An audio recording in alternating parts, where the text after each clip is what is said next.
Hello, welcome to Gardener's World. This is chicory, red Treviso. And all summer, these green leaves have been growing nice and lush, which in turn have fed in to create a deep taproot. And then it's the taproot that will produce the red leaves that we eat. So all this green growth will actually go eventually and not be eaten. And what I'm doing is clearing away the excess that's falling down, because there's a real risk that it can become really wet and clogged and rather rotten in there, and you want to let light and air into it. And the weather is getting colder. There's a real nip in the air this morning, and autumn is definitely coming in. Next Wednesday, we've got the autumn equinox, and our days are gradually slipping away. But I think the garden is looking as good as it has done all year. There's masses of colour, and there's plenty of life in it yet. As part of our series celebrating extraordinary allotments, this week Jo goes to Runcorn in Cheshire to visit a plot that is distinctly exotic. Look at the size of that. Isn't that amazing? And Rachel visits RHS Wisley to discover some new pests that have the potential to cause havoc in our gardens. There, can you see the larvae in Oh, there? yes. Oh, look at it wriggling around. And I shall be looking at 3 very different types of lemon in the garden, as well as planting shrubs for berries in the wildlife garden.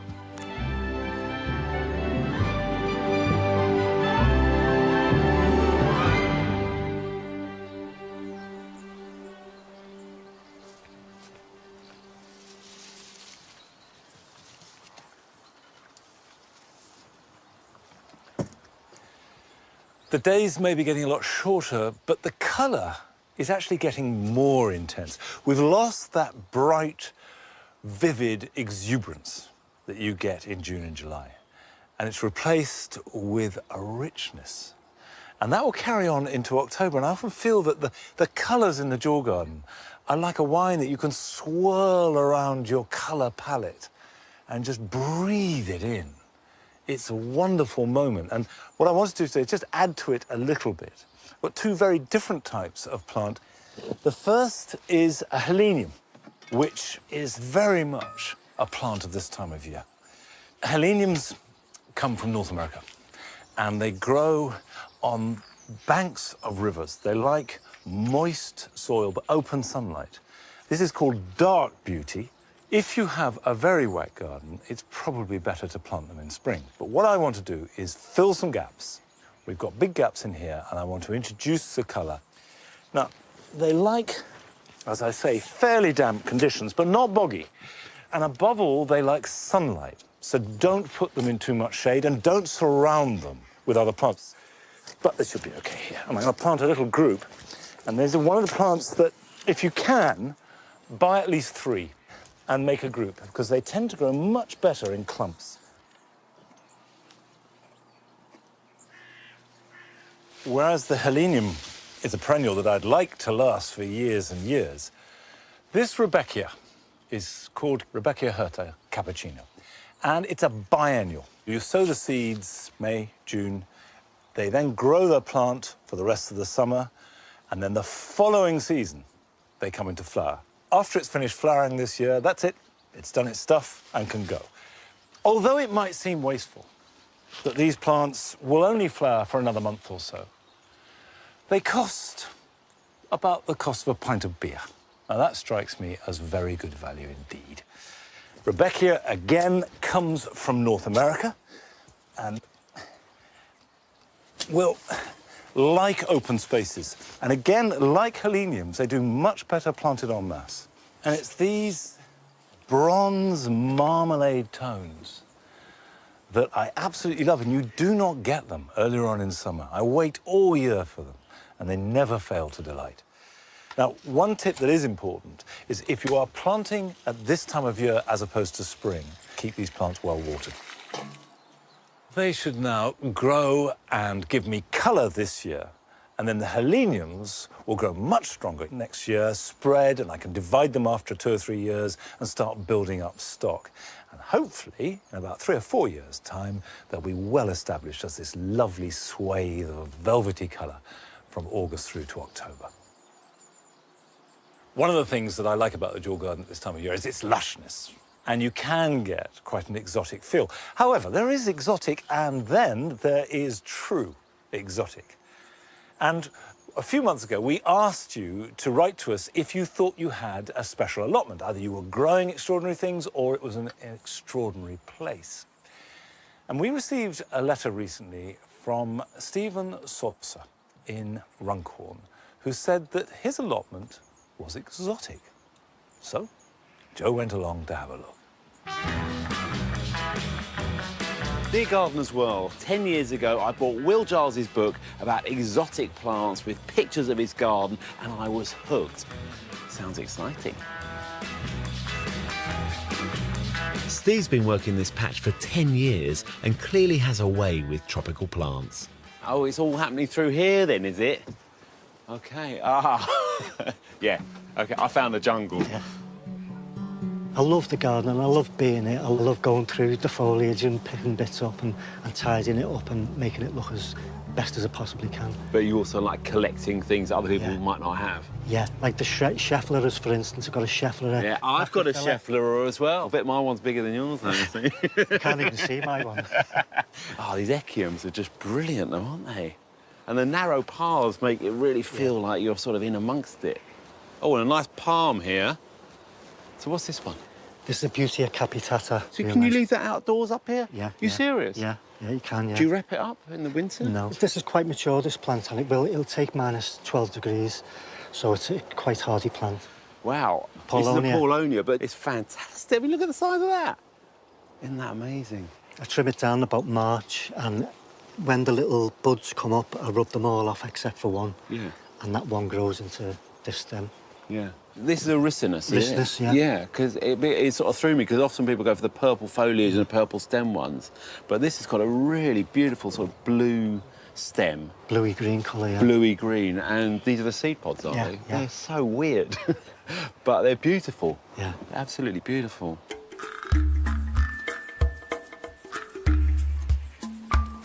So it looks really mature. How long has this been planted, Steve? This is the second year. Second year? Second year, yeah. Are you serious? Yeah. So what sort of soil preparation have you done here?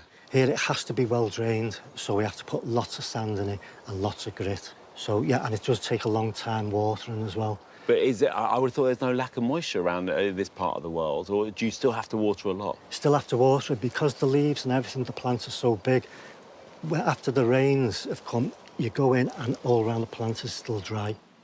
Up here, to think that a lot of them are getting through the winter and actually put on this much growth, it's astonishing, I have to say.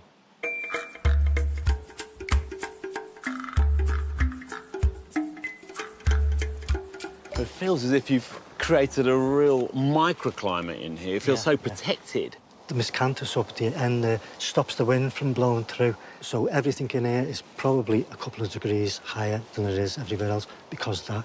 Wow, and it makes all the difference. I can almost hear it growing at the moment. Yeah. But where did it all start? In the back garden at home. We've only got a small back garden. I did start off there with the Trachycarpus.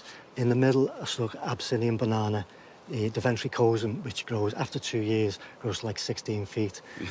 So I couldn't bring that in the house. I brought it in the house the first year. So what was the missus thinking? When the back garden ended up as a jungle, she said, I want my garden back. To maintain matrimonial harmony and not break the bank, Steve also uses his allotment for propagation. So what's going on in here then, Steve? These are the Brugmansias. And you've got a couple of big ones over here then? Yeah. So are they going to flower this year, do you think? Yeah, we've got a couple of buds coming up here. Yeah, and how do you go about propagating? And what you do is just under a leaf, you'll cut it off there. Yeah. And just above a leaf, you'll cut it off there. Right, so you take a section out. Yeah. And then what you do is you can wrap them up in the sphagnum moss, or in my case, a wet rag, and then you can bury it somewhere like the compost heap or somewhere like that, at least 9 inches down so the frost can't get at it, and then dig them up next year around spring and just pop them in a 3-inch pot and away they go. Fantastic. I didn't know that at all. Steve doesn't let anything stand still in his allotment. He's got a miniature date palm that's been hit hard by the cold summer. So you're going to whip it out and what, pot it up and give it to someone? Yeah, someone will have it, yeah. Yeah. Yeah, we'll take that out and we'll put the Japanese anemones in it. It gives it a bit more colour amongst the foliage. It's quite a spiky little number. Yeah, right? I'll get in and start digging it. just need to loosen it round the roots and then it should come out straight away. Oh, there you go. OK, that'll come out quite easily. Oh, well, that'll pot up nicely as well. Yeah. Yeah, go on, I've got it.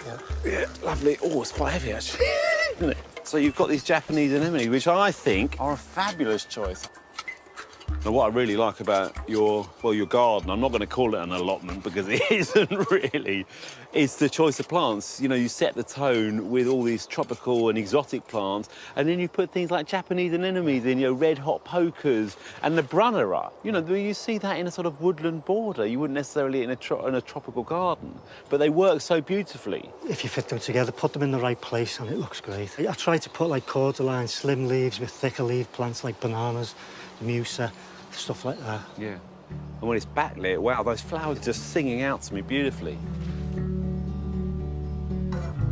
It's the big leaves and monsters. That's what I like. Yeah, it's transported into a tropical paradise. You wouldn't think he was in the northwest of England. You come down here, you could be anywhere in the world. Yeah. Steve's jungle. Yeah. That's what I'm going to call it. I think it's wonderful.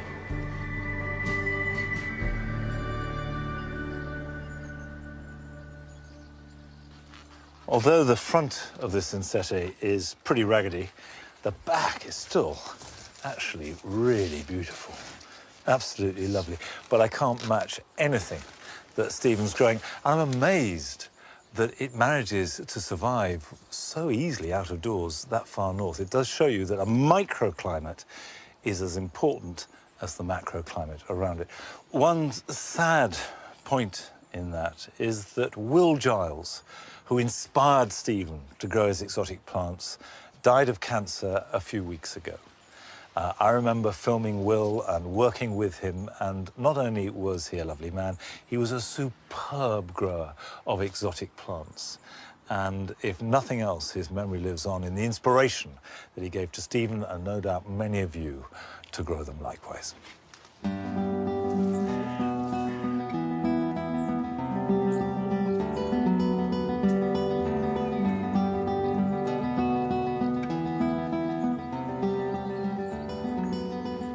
These lemons have been out here on the mound for about the last 3 or 4 months, and I've been washing them weekly and giving them a bit of feed with liquid seaweed.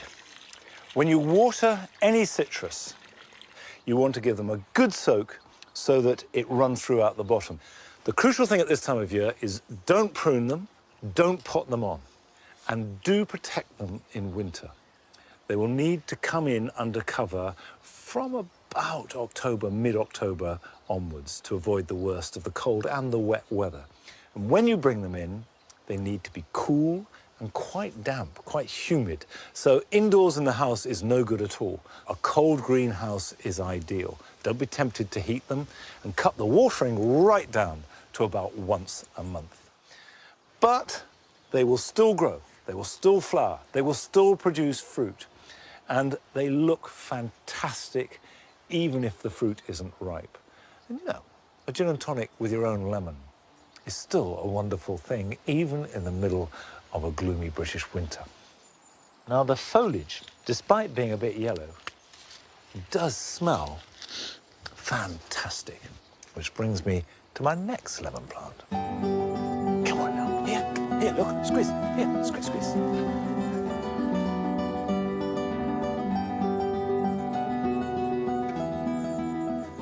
I've got a couple of plants growing side by side here in the herb garden, which may not produce lemons as we know them, but boy, do they produce a lemony scent. The first is Melissa, or lemon balm. And if I just take its foliage like that, up wafts this wonderful lemony, zesty smell. But it's not an entirely wonderful plant. If you grow it right, it's great, and fantastic addition to a herb garden. But if you grow it in a border, mixed in with other plants, it can become very invasive. So I try and restrict it here to a raised bed where it can't go beyond the outsides. This is very poor stony soil, deliberately to get good drainage. And what's good is the fresh leaves. Those make a delicious tea. And what I would say is that when you get this old growth, cut it back. And what I'm left with is nice young growth. And this is what we'll use in the kitchen and to make a drink. But the best lemon plant of all is this. This is lemon verbena. It actually makes a woody shrub, and the scent is pure, undiluted sherbet lemons. I don't know if they still make sherbet lemons, but if you're of a similar age to me, you will remember them from your childhood. That absolute fizz of lemon. Probably the most powerful lemon scent in any plant. And it makes a wonderful tea, which, despite the exuberance of the smell, is actually a calmative. But it's not hardy. Lemon balm is as hardy as you like. Nothing will kill that.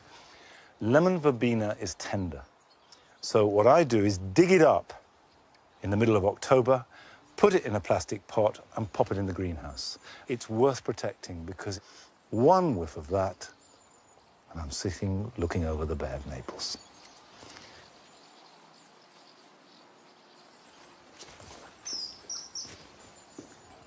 I grow these carnivorous plants permanently in the greenhouse, even though actually they're pretty hardy because they're doing a job. They're catching insects. If you look inside some of these pitcher-shaped trumpets of the plants, this is Sarracenia, it's full of insects and wasps and even the odd moth in there. And it's catching insects that would otherwise be damaging the plants. And it can seem at times that the garden is being assaulted from all sides. Well, if you think you know all your enemies, think again, because new pests are coming into the country all the time. And Rachel went along to RHS Wisley to see what the latest potential problems are to arrive in our gardens.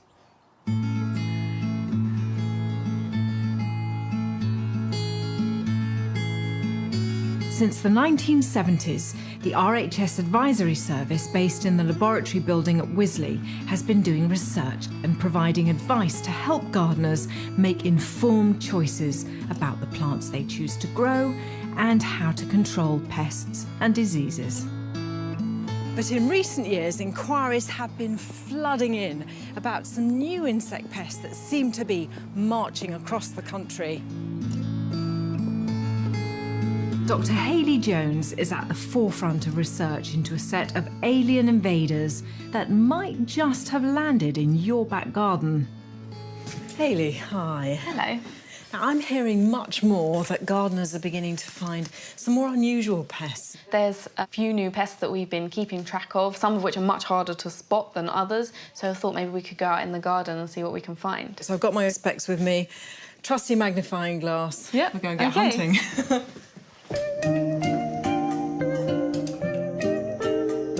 On the RHS information hit list are several new bugs that have been spotted within the gardens. Oh, Hayley, is that one just there? Yes, it is. This is the rosemary beetle, so called because it feeds on rosemary, but it also can feed on thyme and sage and lavender as well. It's only been in the UK as the late 90s, early 2000s, but it's now quite widespread. What sort of damage do they do? Damage can be quite subtle, nibbling at the leaves, but sometimes the plant can die, but that's usually if it's under some other stresses as well. So what about control for this? Well, the main thing is to take them off the plant. An easy way to do this is to put newspaper underneath and to shake the plant because they've got this dropping mechanism. They'll fall off and you can gather them up and take them away. I think that sounds like a great one. I think I'd do that. But for people who want to spray, perhaps? The adult beetle is quite resistant, so it's best to target the larvae. But you've got to make sure that you use a pesticide that's suitable for use on edible herbs. I think, Hayley, there's nothing quite like this blue of an agapanthus. It's beautiful, isn't it? Yeah, and agapanthus is quite well known for hardly having any pests or diseases that affect it.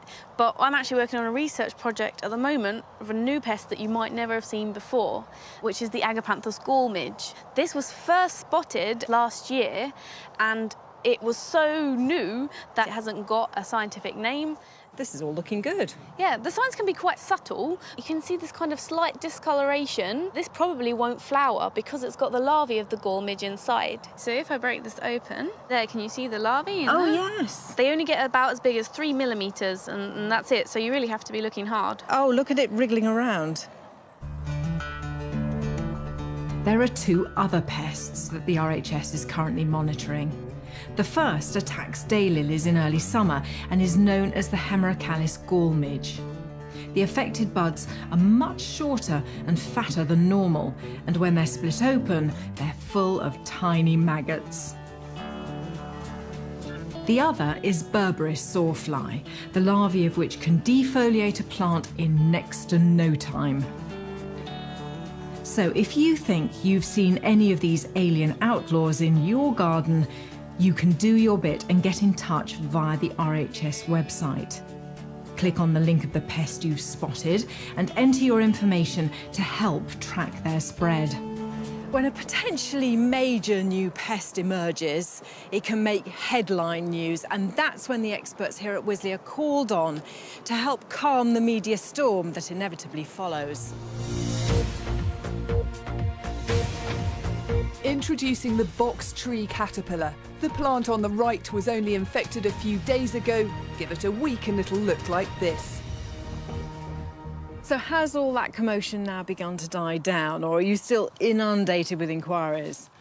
Yes, after the news piece went out, we really were getting so many inquiries, some about the box tree moth, but there was a lot of mistaken diagnosis as well. Obviously, so many of us have box in our gardens. What should we be looking for? Well, it's best to get in amongst the plant, pull the branches apart, because the caterpillars will be hiding in there. You should be able to see their webbing and also their frass, which is their excrement, like little green pellets, and the caterpillars themselves. So you can see they're green and black with these stripes. I have to say they're really similar, actually, to a cabbage white. So how would you tell the difference? The main difference is that these caterpillars only feed on box. The large white will feed on all kinds of things in the cabbage family, nasturtiums. Unless it's on box, it's not the box tree caterpillar. What should you do then to try and control them? So the first thing is to go through and try and remove as many as possible. But if there's really lots of them, there's some pesticides that can work against them. The problem is where the box is so dense and the webbing protects them, it can be hard to get the pesticides to really work, so thorough application is necessary. Now, I really like the idea of picking them off, and then perhaps you could put them on a bird table, so at least the birds get the benefit of your pests. Yep, that would be good. You just have to keep an eye on them, check they don't wriggle off and make their way back to your box plant. Over the years, gardeners have learnt to live with a whole host of garden nasties. And while there are new pests on the block, maybe we should just keep calm and carry on gardening. If you spot any of these insects in your garden, then do let the RHS know, and the best way to do that is to go to our website and you can get all the details.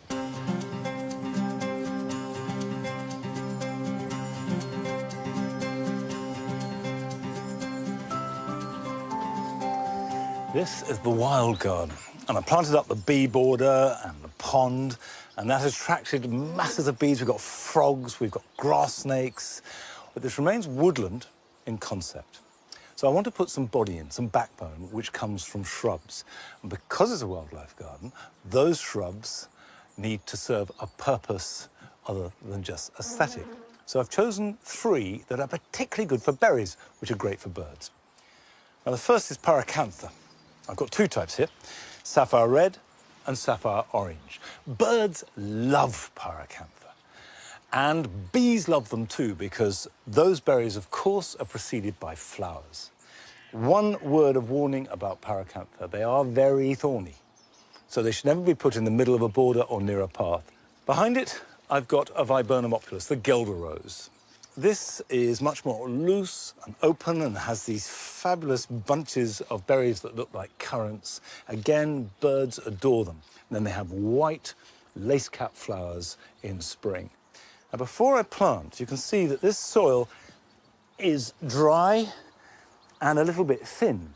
And actually, what I'm going to add is this, which is spent compost from a trough that we were growing herbs in. And it's got a mixture of grit, leaf mould and the roots from the herbs, and that's fine. That doesn't matter at all, because that's organic material, will break down and help enrich the soil and increase its structure.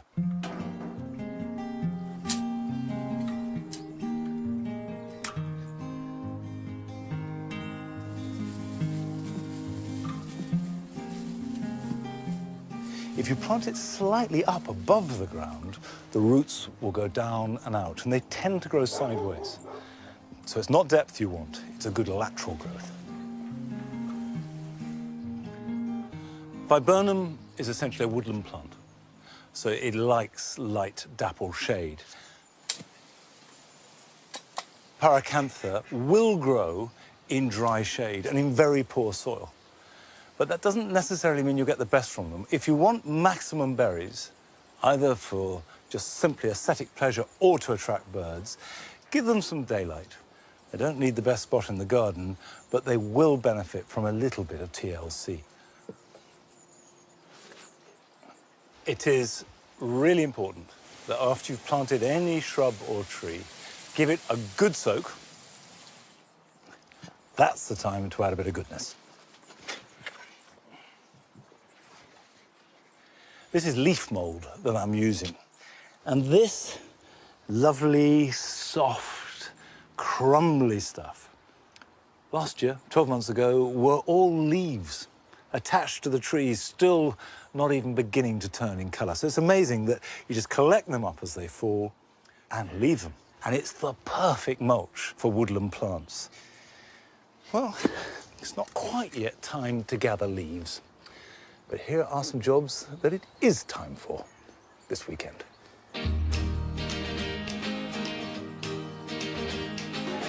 Not only is it time to plant bulbs into the garden, but also into pots. An Iris reticulata put into pots now will give you a flare of intense blue next January and February. Choose a nice terracotta pot and use a very gritty compost. Half fill it, place the bulbs about an inch apart in the pot, top it up, and then put a covering of grit. Water them and put them somewhere where they won't be soaked by rain. They don't need protection from cold, but mustn't be allowed to get too wet. If you took hardwood cuttings, like these blackcurrants last year, they will now have developed into strong plants. But if you leave them over winter, there's a risk that the roots will become intertwined. So dig them up individually and either transplant them to where they're to grow, or if that space isn't ready, pot them up into normal potting compost, water them, and put them somewhere to store over winter, ready for planting next spring. Most hardy annuals can be sown next spring, but a few, and in particular Ami majus or Ami visnaga, do much better if sown now, in September. Sprinkle the seeds onto seed compost, water them, and put them somewhere protected to germinate. Then the small plants can stay in a greenhouse or a cold frame over winter and will grow away faster and stronger next spring.